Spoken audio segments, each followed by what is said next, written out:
Hello दोस्तों, आज हम लोग कुछ फार्मूला को याद करेंगे और प्लीज़ हमारे चैनल पर नए हैं तो लाइक एंड सब्सक्राइब कर दे। गोले का आयतन 4/3 पाई आर क्यूब। गोले का संपूर्ण पृष्ठ 4 पाई आर स्क्वायर। अर्ध गोले का संपूर्ण पृष्ठ 3 पाई आर स्क्वायर। अर्ध गोले का आयतन 2/3 पाई आर स्क्वायर। अर्ध गोले का वक्र पृष्ठ 2 पाई आर स्क्वायर। शंकु शंकु का आयतन 1/3 पाई आर स्क्वायर एच। शंकु का पूर्ण पृष्ठ का क्षेत्र pi R into L plus R. शंकु का वक्र पृष्ठ पाई आर एल।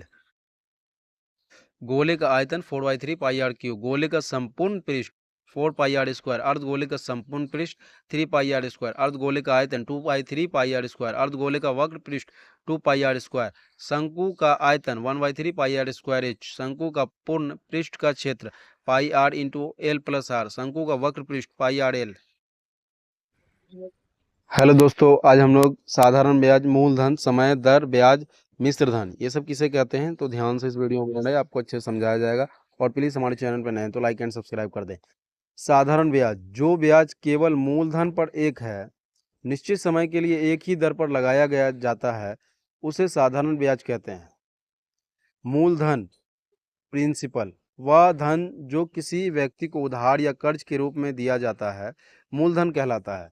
समय यानी कि टाइम, जितने दिन के लिए धन उधार दिया जाता है वह ब्याज का समय कहलाता है। दर यानी कि रेट, जिस हिसाब से लगाए गए धन पर ब्याज लिया जाता है उसे ब्याज का दर कहते हैं।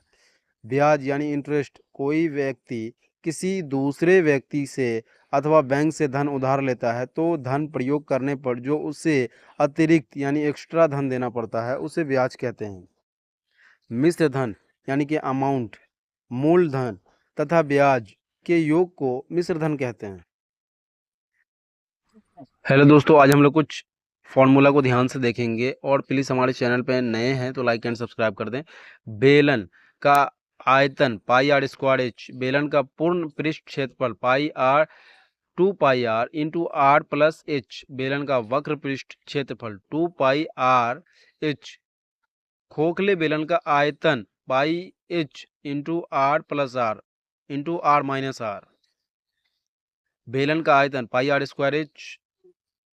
बेलन का पूर्ण पृष्ठ क्षेत्र 2 pi R into R plus H. बेलन का वक्र पृष्ठ क्षेत्र 2 पाई आर एच। खोखले बेलन का आयतन pi H into R plus R into R minus R. Hello दोस्तों, आज हम लोग कुछ महत्वपूर्ण सूत्र यानी इंपॉर्टेंट फॉर्मूला को याद करेंगे और प्लीज़ हमारे चैनल पर नए हैं तो लाइक एंड सब्सक्राइब कर दे। लाभ बराबर विक्रय मूल्य माइनस क्रय मूल्य। हानि बराबर क्रय मूल्य माइनस विक्रय मूल्य। लागत मूल्य बराबर क्रय मूल्य प्लस उपरिव्यय। परसेंट लाभ, लाभ बटा क्रय मूल्य गुना में 100।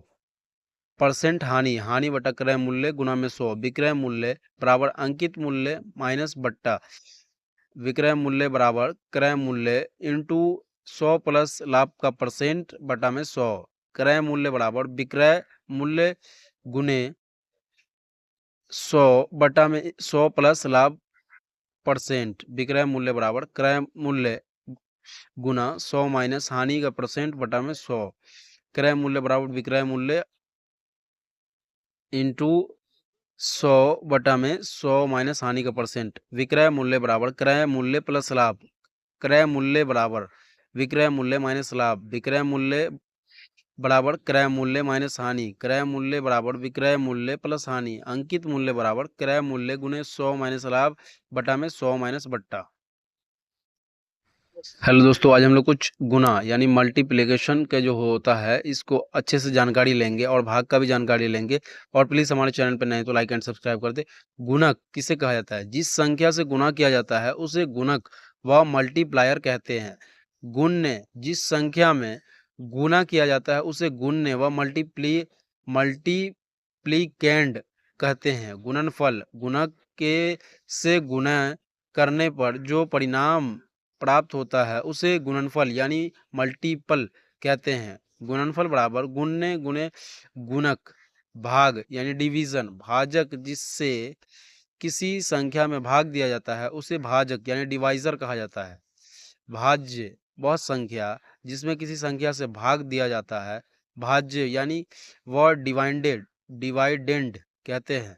भागफल, भाज्य में भाजक से भाग देने पर जो परिणाम प्राप्त होता है उसे भागफल यानी कि क्वोटिएंट कहते हैं। शेष, भाज्य में भाजक से भाग देने पर अंत में जो संख्या शेष के रूप में बच जाती है उसे शेष व रिमाइंडर कहते हैं। भाज्य बराबर भाजक गुने भागफल प्लस शेष।